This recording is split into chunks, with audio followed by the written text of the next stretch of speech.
നിങ്ങൾക്ക് വേണ്ടി കാത്തിരിക്കുന്നത് എന്തുണ്ട്? എല്ലാവരും വെയിറ്റിംഗ് ആണോ? അപ്പൊ അതേ നിങ്ങൾക്ക് വേണ്ടി ഒരു കിടിലൻ സീരീസ് ആണ് ഇനി വരാൻ പോകുന്നത്. നമുക്ക് പഠിക്കാനായി ഒത്തിരി സബ്ജക്റ്റ് ഉണ്ട്. അപ്പൊ ഈ കുറെ സബ്ജക്റ്റില് നിങ്ങളോട് ചോദിക്കുകയാണ്, ഇതിൽ ഏതാണ് ഒരു ഭീകരൻ സബ്ജക്റ്റ് എന്ന് ചോദിച്ചു കഴിഞ്ഞാല് നിങ്ങൾ എല്ലാവരും പറയും മാത്സ് ആണ്. അപ്പൊ മാത്സ് പഠിക്കാന്ന് പറയുന്നത് നല്ല ബുദ്ധിമുട്ടാണ്, നല്ല മാർക്ക് സ്കോർ ചെയ്യാന്ന് പറയുന്നത് അതിനേക്കാളേറെ ബുദ്ധിമുട്ടാണ്. ഇനി എന്റെ മക്കൾക്ക് ആ ഒരു ബുദ്ധിമുട്ടും കാര്യങ്ങളൊന്നും വേണ്ട. ഈ ഒരു ഭീകരനെ പിടിച്ച് നമ്മൾ മാറ്റി ഈസി ആക്കാൻ വേണ്ടി പോവാണ്.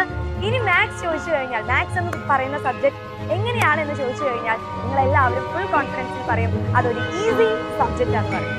അപ്പൊ അതിന് വേണ്ടിയിട്ടാണ് നമ്മൾ magic maths, the magic of maths എന്ന് പറയുന്ന ഒരു സീരീസ് നമ്മൾ സ്റ്റാർട്ട് ചെയ്യാൻ പോവാണ്. അപ്പൊ മാത്സിന്റെ ഉള്ളിൽ കുറെ മാജിക് ഉണ്ട്. ആ ഒരു മാജിക്കിന്റെ ഉള്ളിലുള്ള ട്രിക്സും കാര്യങ്ങളൊക്കെ മനസ്സിലാക്കി കഴിഞ്ഞാൽ നിങ്ങൾക്ക് എല്ലാവർക്കും വളരെ ഈസി ആയിട്ട് പഠിക്കാൻ പറ്റുന്ന ഒരു സബ്ജക്റ്റ് ആണ് നമ്മുടെ മാത്സ് എന്ന് പറയുന്നത്. സോ ബേസിക് എന്താന്നുള്ള കാര്യം കൃത്യമാവാത്തത് കൊണ്ടാണ് നിങ്ങൾക്ക് മാത്സ് ഇത്ര ഒരു വില്ലൻ സബ്ജക്റ്റ് ആയിട്ട് മാറിയിട്ടുള്ളത്. അപ്പൊ നമ്മുടെ മാജിക് മാത്സ് സീരീസിലൂടെ നിങ്ങൾ ആദ്യം മുതൽ തന്നെ ബേസിക് ആയിട്ടുള്ള കാര്യങ്ങൾ പഠിപ്പിച്ച് ബേസിക് എല്ലാം ക്ലിയർ ചെയ്ത് ഈ ഒരു വില്ലൻ സബ്ജക്റ്റിനെ നമ്മൾ എല്ലാവരും വളരെ ഫ്രണ്ട്ലി സബ്ജക്റ്റ് ആക്കാൻ വേണ്ടി പോവാണ്. അപ്പൊ ഈ ഒരു ഷോർട്സ് നിങ്ങൾ ഈ ഒരു വീഡിയോ എന്ത് ചെയ്യണം, നിങ്ങളുടെ മാക്സിമം ഫ്രണ്ട്സിനൊക്കെ ഷെയർ ചെയ്യുക. കാരണം കുറേ പേർക്ക് മാത്സ് എന്ന് പറയുന്നത് നല്ല ബുദ്ധിമുട്ടുള്ള ഒരു സബ്ജക്റ്റ് ആണ്.